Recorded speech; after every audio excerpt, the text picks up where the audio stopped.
Irrupciones en el MAC. Arte, ciencia, tecnología y sociedad.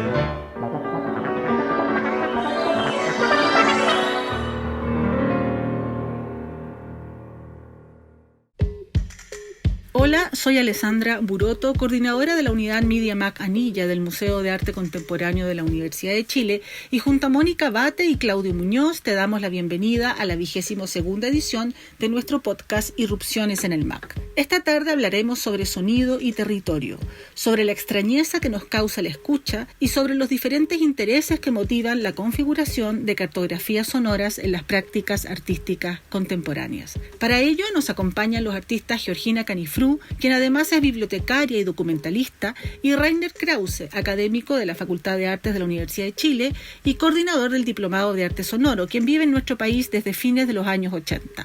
Ambos han desarrollado un contundente trabajo en el campo del archivo y el arte sonoro, asumiendo el sonido como materialidad y espacio de experiencia liberado del paradigma representacional del discurso visual predominante. De allí la seducción por la extrañeza, la comprensión perceptual del territorio, del paisaje y de las variables subjetivas y físicas que inciden en nuestros imaginarios. Acompáñanos en esta 22ª edición de Irrupciones en el MAC. Hola, ¿cómo están? Estamos hoy con Rainer Krause y Georgina Canifru. ¿Cómo están por allá en sus distintos lugares? Hola, ¿qué tal? Estoy primero que todo agradecida por esta invitación. Es un honor para mí, sobre todo porque Rainer y Mónica fueron mis profesores en el Diplomado de Arte Sonoro.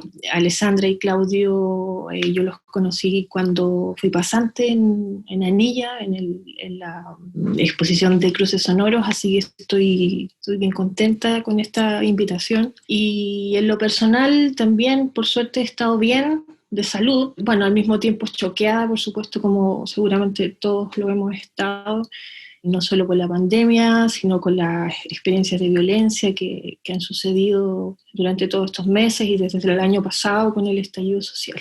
Uh-huh. Gracias, Georgina. ¿Tú, Rainer, cómo estás? ¿Desde dónde nos estás acompañando? Yo bien, en general, bastante aburrido de la situación a distancia, de la comunicación a distancia. Realmente falta el movimiento en el espacio ciudadano y social, y eso tiene cierta implicancia también en el ánimo, obviamente, pero en general bien. Gracias. Bueno, ambos están desde Santiago, ¿no? Sí. Rainer está desde una comuna que se llama Ñuñoa, que está hacia el oriente de Santiago, y tú, Georgina, estás en el centro, entiendo, sí, por ahí, sí, Santiago en el centro de Santiago, donde ha sido el epicentro Exacto. Desde octubre del año pasado. Bueno, muy bienvenidos al programa de hoy, es la edición número 22 de Irrupciones. Un agrado estar con ustedes. Gracias. Bien, quería comenzar a conversar acerca de su trabajo, de su trayectoria, que es por eso que los invitamos. Y para iniciar, me gustaría que se pudiesen referir cómo comienzan su trabajo con el sonido, porque ambos vienen de distintos lugares, ¿no? De distintos lugares disciplinares o de distintos estudios, también podría decirse.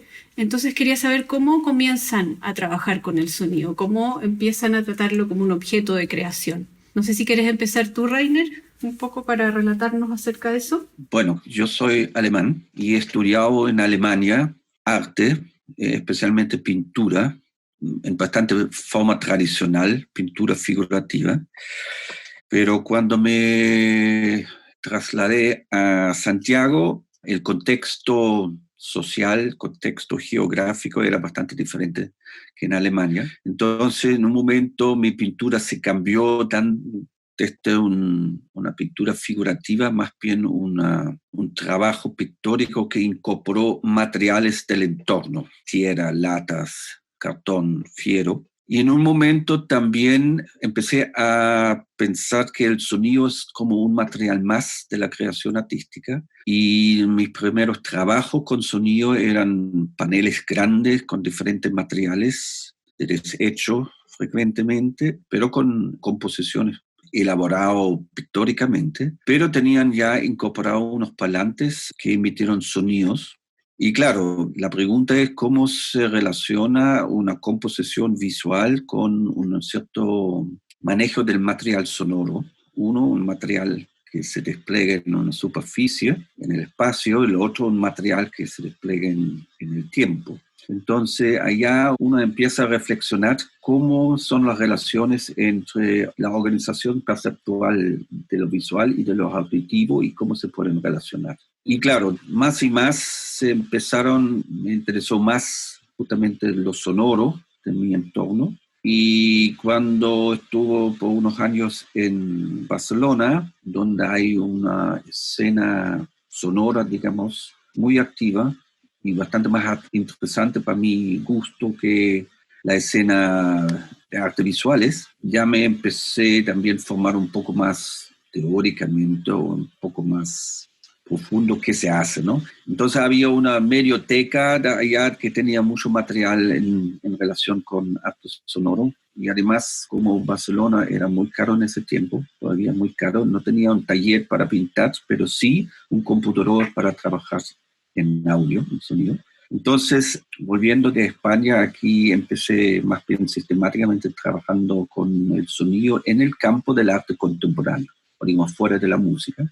Y allá surgen esos trabajos que a partir de eso desarrollé siempre o casi siempre en ese cruce entre la visualidad y la sonoridad.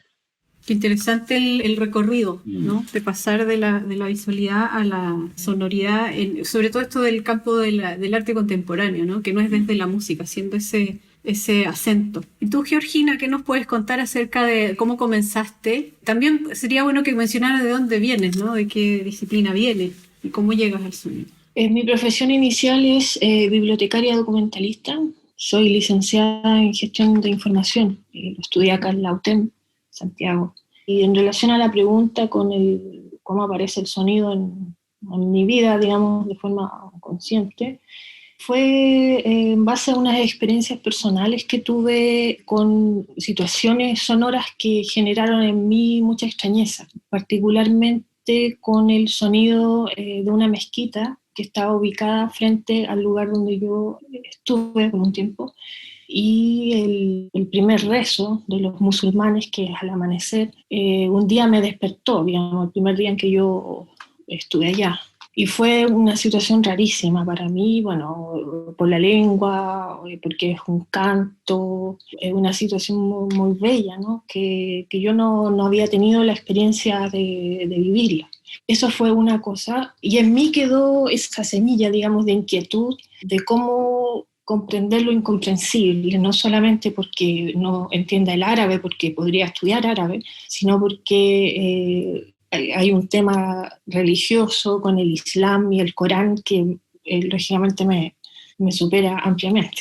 Entonces, bueno, una segunda situación sonora que también fue muy perturbadora fue una experiencia con una edificación que se construyó al lado de mi casa, acá en Santiago, en el barrio Mata.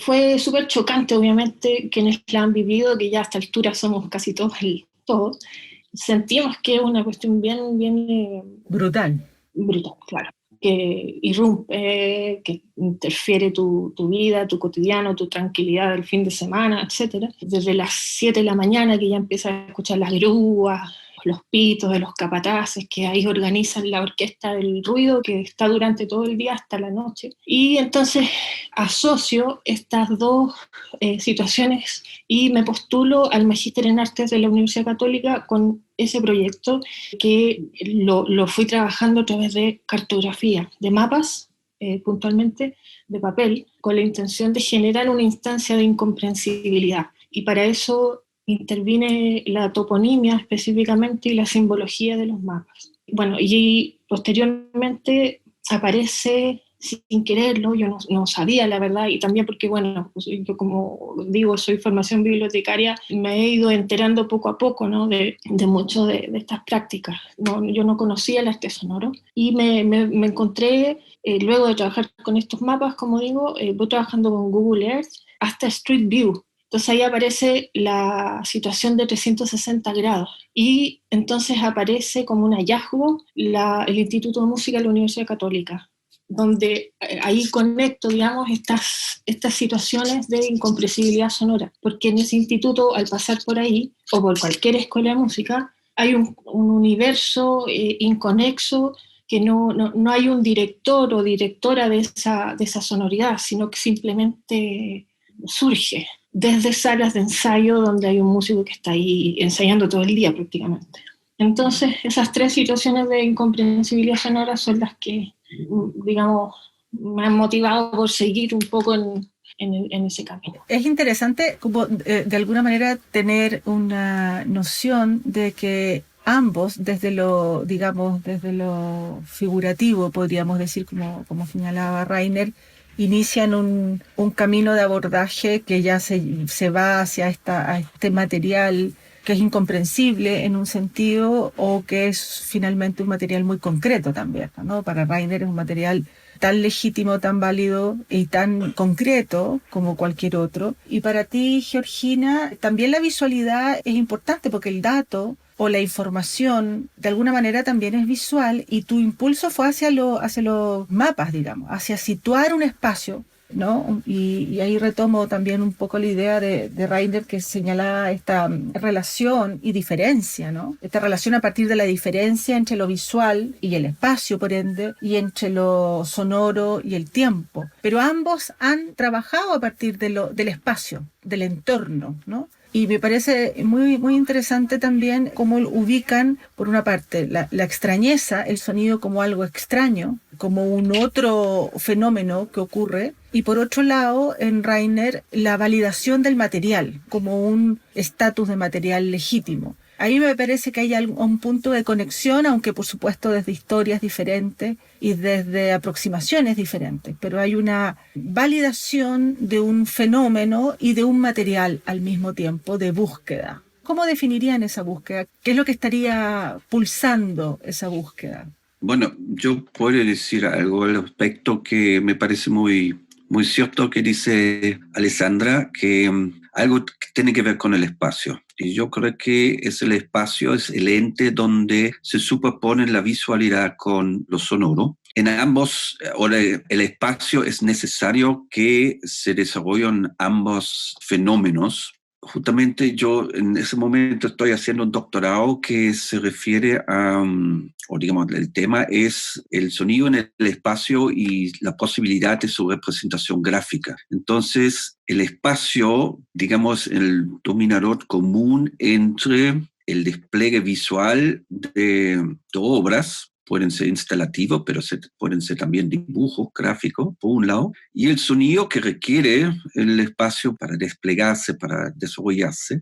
Y eso significa que en un mismo momento, un mismo espacio puede tener roles diferentes. O digamos, para el sonido el espacio es el espacio de experiencia, un espacio de percepción. Mientras para los visuales, artes visuales, especialmente la gráfica, el espacio es un espacio de representación. Pero ese se puede complementar y pueden superponer, pero ponen el mismo individuo frente a ambos fenómenos en un diferente rol, ¿no?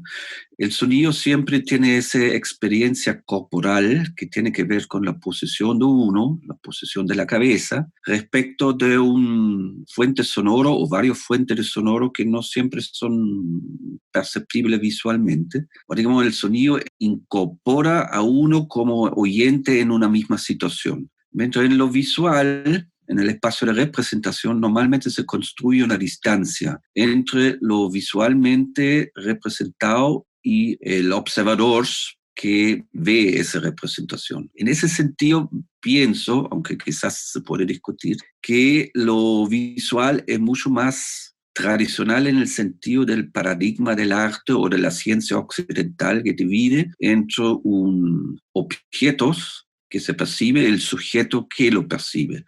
O digamos, en lo visual está mucho más la idea que el objeto en sí está, independientemente de quién se observa. Y en la ciencia occidental justamente ese paradigma es fundamental, ¿no? Que un fenómeno de ciencia física, digamos, debe manifestarse independientemente de quien lo observa. O digamos, ese tiene que ser reproductible, puede ser una ley universal para todo. Mientras el sonido es diferente, ¿no? Cómo percibimos un fenómeno sonoro depende justamente en qué posición estamos ahí. Estamos en la misma situación con la sonoridad misma, y cada uno de los oyentes lo perciben bastante diferente, a veces por pequeña diferencia en posiciones, en características corporales que uno tiene. Así, esa tensión entre ambos, entre la sonoridad que percibimos y la visualidad, que también percibimos, pero visualmente, esa tensión para mí es un tema fundamental en mi trabajo. Sí, sin duda. Sí, estoy pensando en una situación concreta que es un sector de música de cuerda, donde trabajé en mi proyecto final, donde ahí encontré la asociación sonora visual y una posibilidad de desplazamiento entre salas de ensayo, como posibilidad de regular la distancia sonora, visual, a través de un pasillo por el que están conectadas todas estas salas. No sé si me expliqué bien sobre la descripción de la situación. ¿Sí? Sí, se puede imaginar, se puede imaginar. Claro. Estas salas tienen una ventanilla en las puertas. Entonces, ahí es posible también ver la fuente que genera ese sonido. Yo veo a la violinista que está ensayando, pero para eso, claro, tengo que estar ubicada en esa puerta. No escucho las demás puertas. No veo, quiero decir, las demás salas. El no ver esa situación acusmática lo que fomenta es, lo que posibilita es la imaginación. También tuve una experiencia estando dentro de una de estas salas. Había yo armado una situación para un encargo particular, que era con nota, ¿no? Tenía que cumplir con eso, donde hacíamos una conexión por teléfono desde esa sala, como digo, con una construcción, con una edificación. Entonces, la idea era que el pianista, que fue Nicolás Sandoval, respondía a esa situación de ruido de la construcción tocando el piano, digamos. Pero hubo un problema de interferencia y no se escuchó nada. No se logró el objetivo. Entonces Nicolás no tocó el piano, se quedó en silencio. Y yo sentí una frustración tremenda. Sin embargo, desde la sala de al lado se escuchó el piano. O sea, en la sala de al lado había un piano de cola donde alguien estaba practicando. Entonces ahí aparece un piano imaginario que, bueno, también parte de un hallazgo para mí.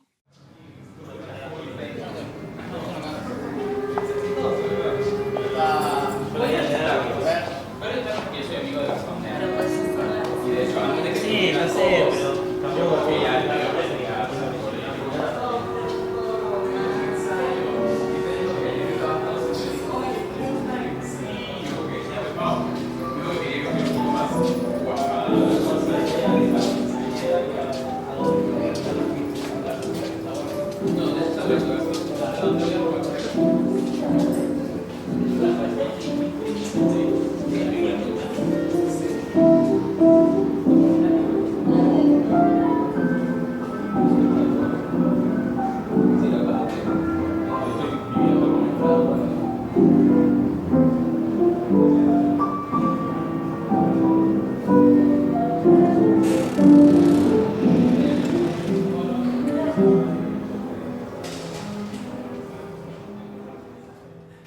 Interesante porque están tocando ciertos puntos acerca del sonido o del arte sonoro, si queremos llamarlo, que son como bien fundamentales, ¿no? Entonces es interesante verlo que en sus propios procesos de reconocimiento del sonido como materia de creación se encuentran también todos estos principios que uno finalmente los va encontrando en los libros, ¿no? En todas las reflexiones que hay acerca en el arte sonoro. Y me gustaría entrar desde ese punto de vista, algo que ya anuncia esta sesión, que tiene que ver con la idea del espacio, pero más específicamente del espacio entendido como territorio, ¿no? Quería saber de alguna manera cómo se vinculan ustedes también con esta idea del territorio, de lo geográfico o de la geografía, de la cartografía, desde el trabajo con el sonido. Bueno, yo me vinculo a través de, primero que todo, luego de intervenir los mapas, como les comentaba, imágenes satelitales, etcétera, aparece la posibilidad de trabajar en el Google Earth. Es una plataforma que permite interactividad desde el globo terráqueo y con la mirada cenital podemos acercarnos y acercarnos hasta un punto en que aparece otra posibilidad que es Street View, donde ya ahí bajamos de la mirada cenital a la vista en 360 grados. Y ahí aparece el sonido en esa como posibilidad. Ahora con este semestre que hemos vivido nosotros con la pandemia, apareció una posibilidad que va más allá de Google Earth y que es el entrar a las propias casas, viviendas, al cotidiano que nos ha posibilitado, si se puede decir, el confinamiento. En el archivo Usted no está aquí y con colaboración con Seques, que es una asociación cultural de Perú, que la gestiona Yuxay, que es un músico de Chachapoyas, hicimos una convocatoria a artistas sonoros y performistas para que intervinieran su contexto más inmediato desde sus casas en abril, estábamos en pleno confinamiento, y desde allí transmitieran vía streaming esa situación que ellos intervenían, como digo, en sus propias casas. Entonces, pensándolo desde la aproximación con la cartografía, las imágenes satelitales, aparecen los planos de las viviendas de cada uno de los artistas que participó y los puntos exactos donde intervienen. Esta pandemia ha posibilitado, creo, recorrer el territorio imaginario, psíquico de cada uno y escuchar resonancias propias también. Eso podría decir. ¿Y podrías en este conjunto, a propósito de las resonancias propias, y si pensamos en las resonancias colectivas, la convocatoria usted no está aquí, pensando en su conjunto, pensando en el tipo de sensibilidad puesta en estas intervenciones individuales que conformaron este conjunto, ¿cómo dirías, dónde está el punto de interés del conjunto? En relación al archivo Usted no está aquí o de lo que te comento de este encuentro. No, en relación a la convocatoria que se realizó en abril, Okay. En el fondo como el llamado fue, estamos en una situación en común, Claro. pero desde nuestras individualidades, ¿qué podemos decir? Desde el lugar de confinamiento. Y por ende se abre la posibilidad de una mirada que también combina lo individual y lo colectivo. También en una nueva tensión, a propósito de lo que decía Rainer, la tensión fundamental entre la representación y la percepción más dinámica, más compleja. Podemos hacer un paralelo también, desde lo individual hacia lo colectivo, ¿no? Lo colectivo como algo común, que nos entorna, digamos. Hay un entorno invisible, pero que se vuelve corpóreo a propósito de una convocatoria. Claro, hubo una segunda convocatoria para complementar lo que dije anteriormente, que fue para crear una revista y un álbum con paisajes sonoros que fueron enviados por varios de los gestores de mapas sonoros de Latinoamérica. Bueno, más allá de decir que ha sido un trabajo muy gratificante porque ha habido un vínculo con estas personas, lo que siento que se escuchó en definitiva, o si tú me preguntas como la esencia, se podría decir, de lo que quedó de estas dos convocatorias, yo creo que se podría resumir a la palabra humanidad. En estos intervalos, en este gran intervalo, ¿no?, de silencio en el confinamiento, se escuchó el interior de las casas. Bueno, casas para quienes somos afortunados de tenerlas, por supuesto. Y se escuchó a la naturaleza, ¿no? Los pumas que andaban sueltos acá en Santiago, los ciervos en Londres, los leones en Sudáfrica, se escuchó el silencio de ellos también y se escuchó en el fondo lo que ahora ya estamos de nuevo dejando de escuchar, o que se va enmascarando con los ruidos, con el movimiento que básicamente existe por cumplir con una visión más económica de lo que es la vida. Entonces yo diría que se escuchó la humanidad. Rainer, eso me lleva a preguntarte algo que también puede ser un poco, digamos, más complejo de discernir, pero me parece que es sumamente clave, que es lo que también llamamos territorios audibles. Es decir, parte de tu trabajo, por supuesto que está, digamos, interesado en la escucha y en el sonido como fuente, pero también en la escucha, en la experiencia de la escucha. Algo así como no solo interesa cómo suena el territorio, sino también interesa mucho cómo se escucha el territorio. Una especie de dialéctica entre el habla y el imaginario, como decía la Georgina. Entonces, estos territorios que suenan, estos territorios sonoros, estos territorios, estas cartografías, este ejercicio de ir como cifrando, delimitando, o más bien configurando territorios en su amplitud y en su compleja amplitud, también nos remite a que esos territorios son audibles, son escuchables. Y ahí hay una invitación digamos, a la especie humana a reconocernos en un ejercicio que es casi automático y que no nos detenemos en él, y que tiene que ver fuertemente con la capacidad de percepción y de configuración de donde estamos desde una cuestión más sinestésica, desde una cuestión más compleja. Podríamos estar ciegos, pero si nos falta la audición estamos clausurados, porque incluso ciegos podemos sentir el calor del sol, pero si no escuchamos, si el mundo no nos es audible, es como si entráramos en una especie de vacío. ¿Qué sería para ti esta idea del territorio audible? Yo en realidad no uso mucho el término territorio. El territorio para mí es un terreno habitado, digamos, usado. Yo, como vengo de la pintura, uso más el término paisaje. El paisaje es el entorno percibido estéticamente. Esa es mi definición de paisaje, por un lado, y la representación de esa calidad estética a través de diferentes soportes. El territorio para mí es una restricción del paisaje, una cierta funcionalidad del paisaje. Pero sí, tienes razón, el territorio supone inmediatamente el actuar del ser humano o de otros seres vivos, ¿no? Pero como artista, y especialmente que viene de la pintura, parto de mí, digamos, cuál es mi relación con el entorno y cómo lo percibo. Y si cuando yo lo percibo estéticamente, con la vista, con el oído, lo transformo en paisaje, donde normalmente yo estoy en el centro, ¿no? Porque el paisaje se define a través del alcance de mi percepción del entorno. Mientras cuando lo represento, y yo estoy ya un poco afuera, porque cada representación, en cierto modo, es una externalización a otro medio de la percepción que yo tenía. Y allá entra algo que encuentro muy interesante que mencionó la Georgina, ¿no? El fenómeno del Google Earth. En un paisaje visual representado tradicionalmente, que define un paisaje es su lejanía, ¿no?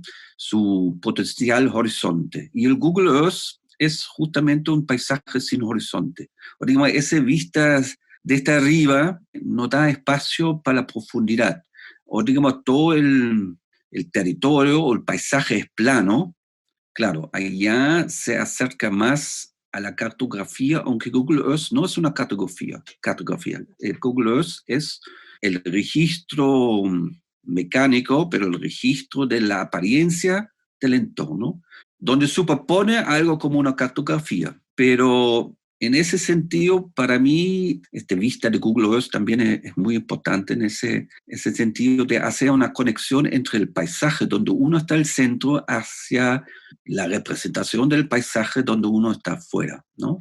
El territorio, para mí, en realidad, se hizo realmente importante recién a partir del octubre del año pasado, ¿no? Donde sí, el espacio de la ciudad o el paisaje de la ciudad se llenó con acción, con una nueva forma de actuar en ese espacio, y donde lo paisajístico ya no se pone importante, sino lo territorial, o sea, cómo se toma posesión de ese entorno urbano en forma antes no considerada. Y allá obviamente entra también el sonido muy fuerte, porque que se cambia también muy fuertemente es la sonoridad, por lo menos una parte de la ciudad. Y después también con el confinamiento de nuevo se cambió la sonoridad del territorio y del paisaje también, pero del territorio en el sentido que ya se silencia por lo menos en parte, el paisaje habitual del entorno urbano, pero se silencia a través de una no actuación del ser humano o del habitante. Y eso me parece importante. Ya quizás allá se pone más importante en los últimos tiempos esa connotación del territorio como el espacio de habitar y de actuar, ¿no? Y claro, ese tiene aspectos visuales, sonoros, pero como tú dices, también táctiles, sociales, que son muy importantes en el territorio, ¿no? Que se cambian y que se perciben, obviamente.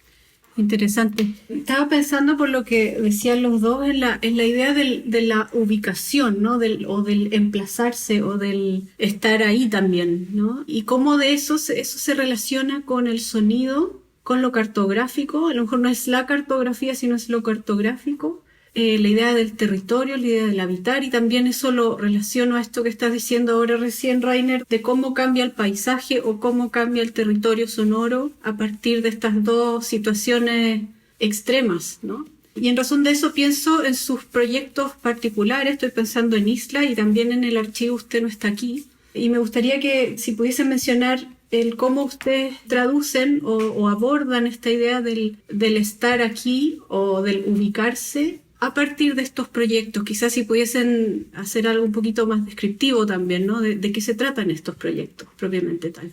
A ver, el archivo Usted no está aquí, nace el año 2015, como... A ver, voy a contar un poco la historia. Yo trabajaba en la biblioteca del Museo de Bellas Artes como bibliotecaria catalogadora para el proyecto Artistas Visuales Chilenos. Pero también tenía que catalogar parte de la colección distinta a ese proyecto. Y pasaban por mis manos muchos catálogos de exposiciones de todas partes del mundo. Y me interesaba, por supuesto, en base a lo que, como les comenté en un inicio, había iniciado mi proyecto personal con mapas, en artistas que hayan participado de esas exposiciones, interviniendo, construyendo, apropiándose de cartografías. Y fui recopilando esta información y creé un Facebook y posteriormente una página web donde con esta, digamos, aplicando mi perspectiva como catalogadora, organicé esta información, estos registros, catalogándolos y clasificándolos en núcleos temáticos. Bueno, son diversos, ¿no? Por ejemplo, por nombrar, hasta el minuto hay más de 40, unos más que han profundizado más en el contenido que otros. Sin embargo, la idea es trabajar en ellos, seguir añadiendo información a cada uno. Pero algunos ejemplos son mapas y performance, donde están obras de Elías Adasme, Samuel Ibarra, Laura Bilbao, son varios artistas. Otro núcleo es cartografía en mujeres artistas. Mapas sonoros de Latinoamérica ha sido el que más contenido ha generado. A partir de ese núcleo, que el año 2018 fue patrocinado por el Fondo de la Música, y en el que se ha generado, como dije en algún minuto, un vínculo bien bonito con los gestores de esas cartografías. Que no son pocos en Latinoamérica. Claro, hasta el minuto he recolectado aproximadamente 70 iniciativas. La verdad que no he querido ser rígida con esperar recolectar solo cartografías donde hay de por medio un mapa, sino que también proyectos sonoros como el de Francisco Sanfuente, Sonidos Precarios, que incorpora en su proyecto de música paisajes sonoros. Entonces, está, digamos, conformado, como digo, no solamente hay una cartografía de por medio. Pero yo quisiera preguntarte cuál fue la pregunta, Mónica, por favor. Sí, bueno, una pregunta como más abierta también. Una era justamente eso que el ejercicio que acabas de hacer, de escribir un poco el proyecto. El archivo Usted no está aquí. Pero también estaba pensando en esta idea de cómo el sonido opera de alguna manera como un agente que localiza, que ubica, que sitúa, ¿no? Porque yo veo en los proyectos que tú vas recogiendo y que vas archivando, que tienen una relación en cuanto a eso también, más allá de que haya o no una cartografía visual, ¿no? Claro. Sino que desde los sonoros se está abordando eso de manera común en los proyectos que están ahí. Claro, y en todos los proyectos hay ciertas particularidades que dan cuenta de los cambios, las transformaciones, las contingencias de cada uno de esos lugares. El mapa que está más al norte en esta recolección, por lo menos, es el mapa sonoro de Tijuana. Ahí, por ejemplo, se puede escuchar situaciones tal vez propias de ese contexto, que han sido descritas por el director de ese mapa, que es el investigador Miguel Olmos, en cuanto que son, en cuanto que es un territorio particular, fronterizo, que tiene una sonoridad particular. Todos estos mapas, como digo, también tienen similitudes, quieren decir algo también, quieren denunciar también en muchos de los casos. Por ejemplo, el mapa sonoro de Chubut, cómo la megaminería ha intervenido en ese territorio enmascarando la naturaleza. Asimismo, el mapa sonoro de Limache y Olmué, también ha ocurrido lo mismo. Entonces, se transparenta a través de los mapas sonoros, así como también a través de los mapas visuales, una intención del cartógrafo que está detrás y que vive una experiencia particular. Eso se refleja en los mapas. Y en relación a eso pienso también en el trabajo de Rainer, porque estaba pensando justamente esa situación en que Rainer pone a los cooperadores, o a los, no sé cómo los llamas tú, Rainer, a los que te van entregando sonido. O sea, en esa acción de grabar y de estar buscando esta orilla, este borde de continente para poder grabar. Que creo que pasa un poco esto mismo que está describiendo Georgina. No sé qué opinas de eso. Sí, no lo sé, ¿eh? Bueno, el proyecto La Isla es un proyecto amplio, pero ese que tiene que ver con cartografía es una parte que se llama La Isla Reconocimiento. Y reconocimiento, lo entiendo, la palabra que, cómo se usa en la náutica, ¿no? Digamos, cuando en los siglos pasados los barcos a través del mar se acercan a una isla nueva, un continente nuevo, se reconocieron la costa, o digamos, se ubicaron la costa en un mapa, ¿no? Puntos. Más o menos esto es el mecanismo, aunque un poco al revés, ¿no? Ya no se viene desde afuera con barcos, sino desde adentro del continente o de la isla. Y que motiva a los colaboradores colaborar con ese proyecto, o digamos, reconociendo puntos de la costa en su ubicación y su sonoridad. Bueno, seguramente va a haber varias razones por qué colaboran.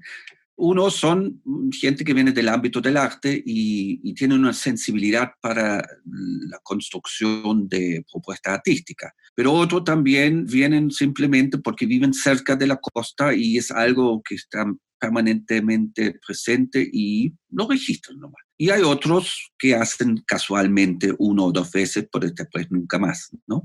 Hay algunos que comparten permanentemente sus grabaciones, otros 1 vez o 2 veces nomás, y hay cosas entre medio. Para algunos quizás el lugar específico es interesante, pero como la indicación para compartir o colaborar en ese proyecto es que se graba principalmente, o ojalá lo más cercano posible, solamente el sonido del agua, normalmente no tiene esa connotación contestataria de una situación para criticar, sino se concentra más bien, bueno, en la escucha misma, ¿no? En esa escucha de esa situación muy específica, que es el límite entre dos entes geográficos, ¿no? Uno es, que se puede decir, territorio, que es un espacio habitado en tierra firme, y el otro que tradicionalmente es una área deshabitado por ser humano, cruzado y muchas veces sin ley, por lo menos en el pasado, y que se refleja de una superficie líquido no controlable, ¿no? Y ese se juntan en una franja relativamente angosto, muy angosto, que es la costa, que se cambia con el cambio de la maresma, digamos, en algunos sectores del mundo más que en otros casi nada, pero es una situación límite, una situación donde un estado se cambia a otro. Por eso allá, por ejemplo, el término territorio no abarca mucho, el paisaje quizás sí, porque se concentra más en la situación geográfica que en la acción del ser humano o, social, claro, digamos. o otros seres vivos, digamos, ¿no? No obstante, siempre se filtran ¿no? En una playa siempre se escucha a la gente, muchas veces aves, ¿no? No está externo de este término de uso o de hábitat, pero el enfoque está más bien en el fenómeno sonora relacionado con lo geográfico, en la situación geográfica. Y cómo ese se relaciona con la ubicación georreferencial, allá volvemos a la tecnología de Google Earth y Google Maps, se construye puntos de referencia.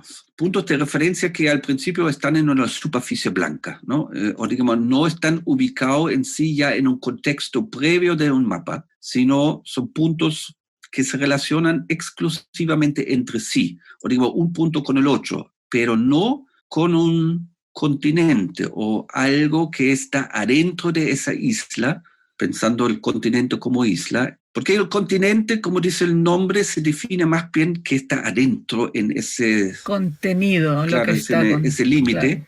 Mientras una isla principalmente se define por su condición, está separado de otros entes similares como la isla misma, o digamos en ese caso una isla firme está separado de otros pedazos de tierra firme a través de otros elementos geográficos, o digamos el mar, el agua.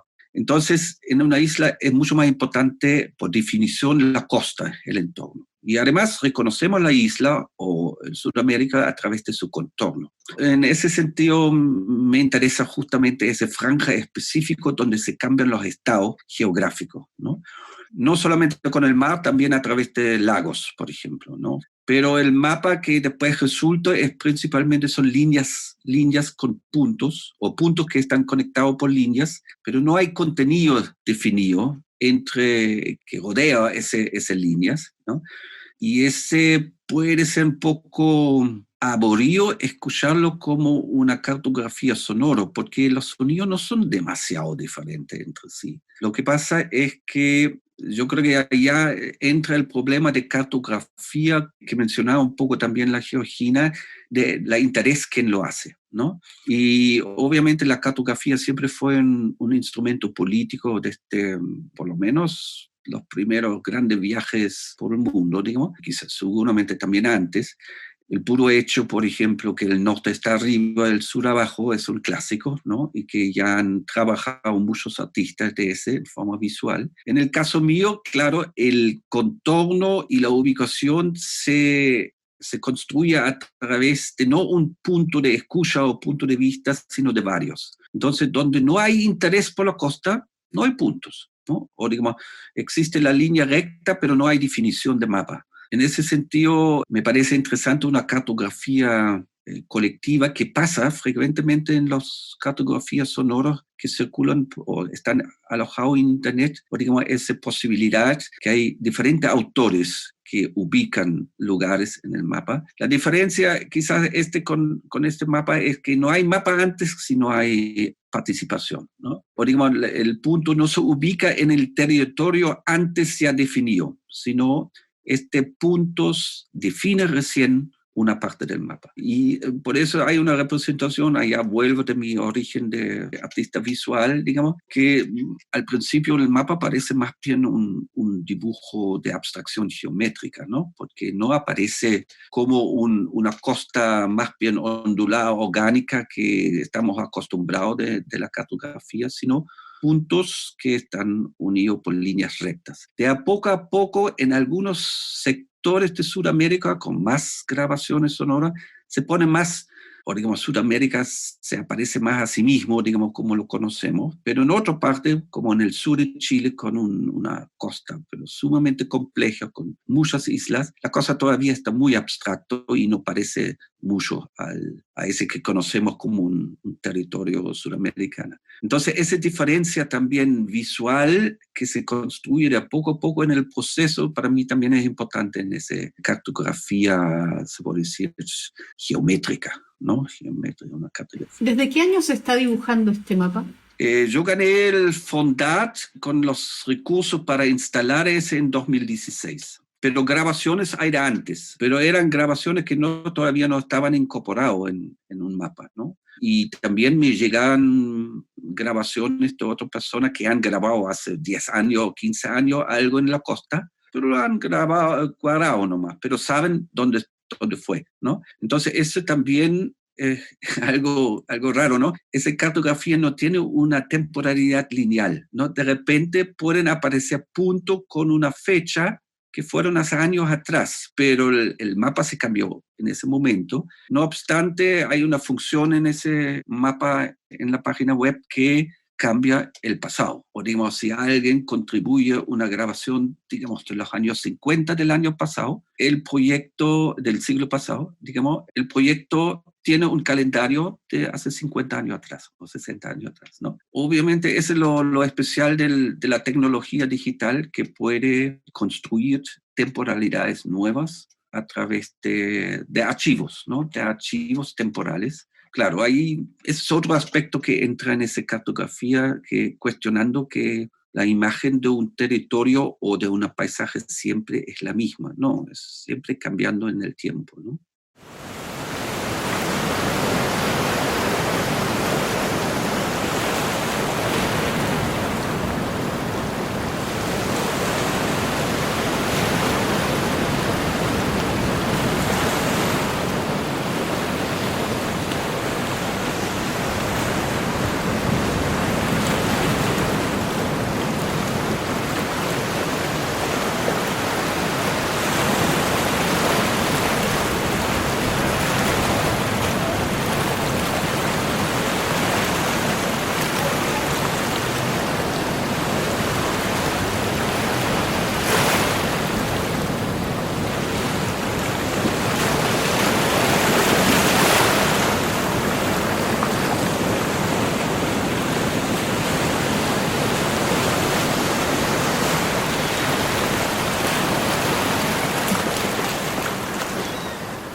Rainer, eso también me lleva a preguntarte por Rauschmittel, que es una exposición que tú estás proyectando en el Museo de Arte Contemporáneo para el 2022. Bueno, Isla y N, dos obras anteriores tuyas, fueron expuestas en la Sala Anilla de la sede Parque Forestal, pero en este caso vas a trabajar en el espacio de lo que nosotros llamamos Zócalo, que es una sala con la cual hemos hecho muchísimas iniciativas, intervenciones, etcétera, por sus características responsivas, digamos, en términos de sus características acústicas. Es una sala que está, digamos, se aprovechó el socavón que se tuvo que hacer para afirmar la refundación del edificio, ¿no? La fundación del edificio supuso cavar y, digamos, literalmente darle mayor firmeza a la base, al anclaje del edificio. Y ese socavón se convirtió en esta sala increíble. Pero Rauschmittel reúne distintas piezas y también es un poco un juego de palabras, ¿no? Cuéntanos un poco de esa experiencia, que va a ser una gran exposición. Ojalá. No, yo mismo no... A propósito de la variación del tiempo. Yo mismo no estoy tan claro todavía cómo va a resultar todo, pero claro, el Rauschmittel es un juego de palabras que viene del alemán la palabra, y cuando se traduce parte por parte se cobra otro sentido si se traduce la palabra en su totalidad, ¿no? Rauschen o Rauschen se traduce como ruido, ¿no? Un tipo de ruido blanco, ruido rosado, pero un ruido permanente, ruido de fondo también puede ser. Y Mittel es medio o soporte a veces, ¿no? O digamos que se puede traducir como un soporte para el ruido, pero los dos palabras juntos en alemán significa algo como estupefacente, ¿no? O digamos, porque Rausch sin el EN al final también significa en alemán como éxtasis, ¿no? Un estado de éxtasis o embriaguez, ¿no? Entonces, este proyecto también tiene que ver algo con cartografía, pero una cartografía incluso mucho más abstracto que en la isla, una cartografía que no es fiel a la realidad. En el sentido, el trabajo principal en ese es la instalación Milimetrópolis, que se refiere a los sonidos en Santiago. Pero al contrario de un paisaje sonoro habitual de una ciudad, son justamente no los sonidos típicos o los sonidos especiales con qué se puede distinguir de una ciudad a otra o de un lugar al otro, sino los sonidos que se repiten. O digamos, el ruido que no significa mucho, el ruido corto, lejos, de bajo volumen, que no se puede identificar de dónde viene, o todos sonidos que se perciben más bien y se cuesta percibir por su morfología mismo que en ese que de dónde viene o qué significan. Pero ese sonido es tan espacializado en forma aleatoria y allá similar como en la isla, ese trabajo tiene un software que permite la interacción también con el público. O digamos, se puede iniciar recorridos por esa ciudad aleatoriamente y se escucha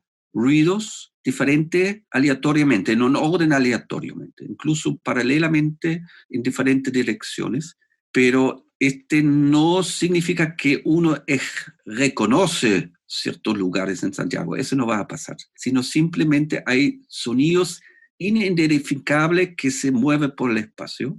Y se refiere también a la escucha misma, porque también hay una parte, y eso es importante, y allá volvemos a la sala misma y su acústica muy, muy especial, que parte del proyecto contempla la producción sonora en la misma sala, registrarlo y después emitirlo a través de técnicas tridimensionales como son la escucha binaural o la grabación ambisonic también, que permite otro formato de espacialización. O digamos, donde en conjunto con esos ruidos no identificables sí se filtran sonidos que aparentemente están en la sala, aunque no se ve dónde se produce. Entonces, esa interacción entre el externo de la ciudad, más bien presente como representación sonora, y el interior de la sala, que más bien se reproduce una experiencia mucho más cercana a lo original.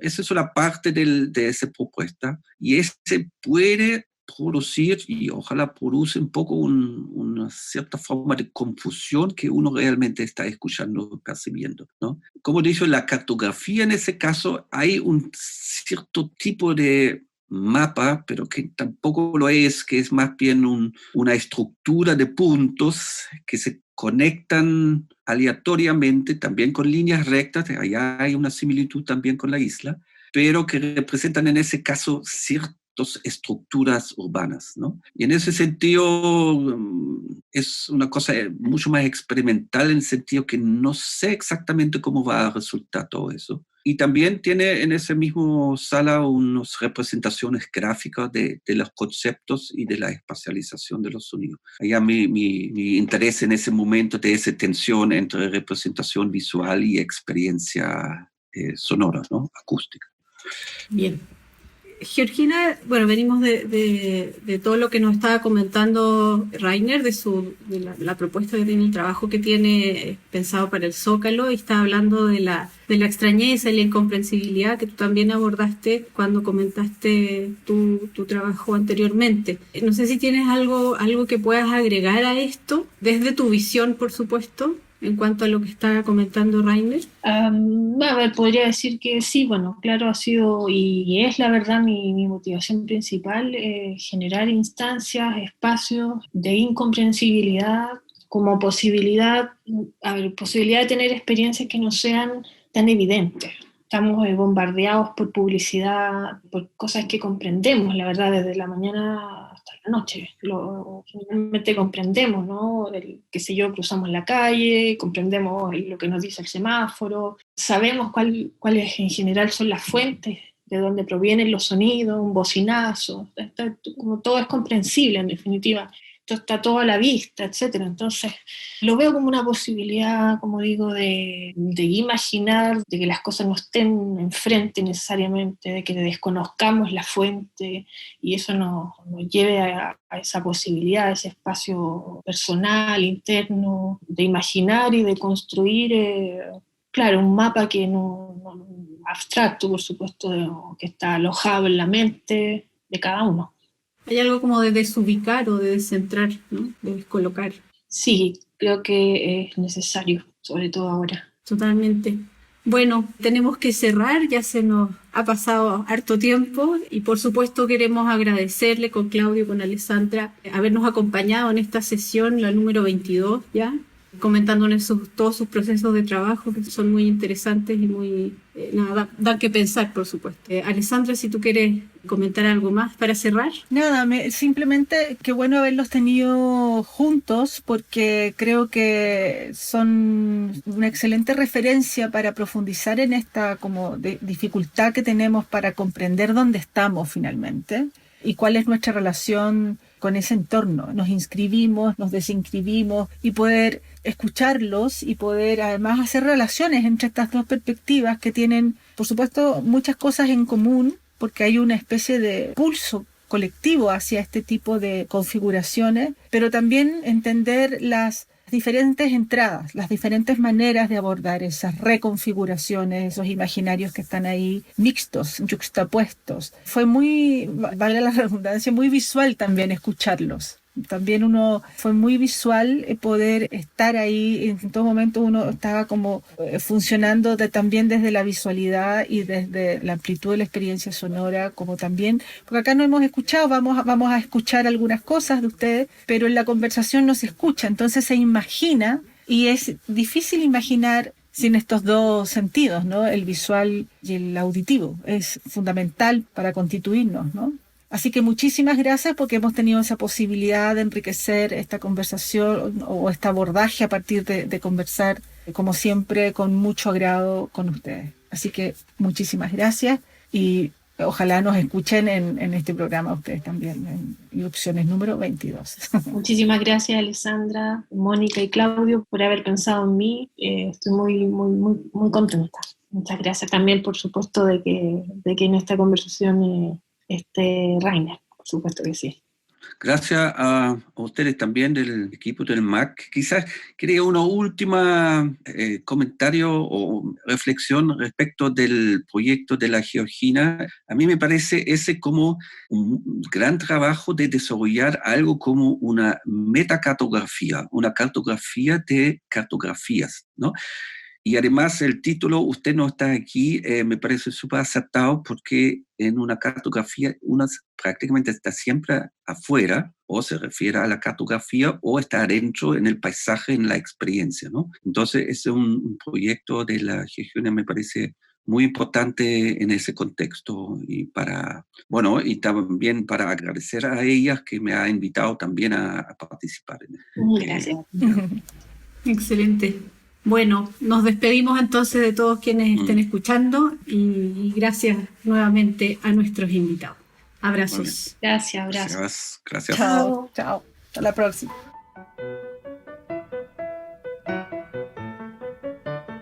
Irrupciones es producido por la Unidad Media MAC Anilla del Museo de Arte Contemporáneo de la Universidad de Chile. Conducen Mónica Bate y Alessandra Buroto. Sonido, Claudio Muñoz.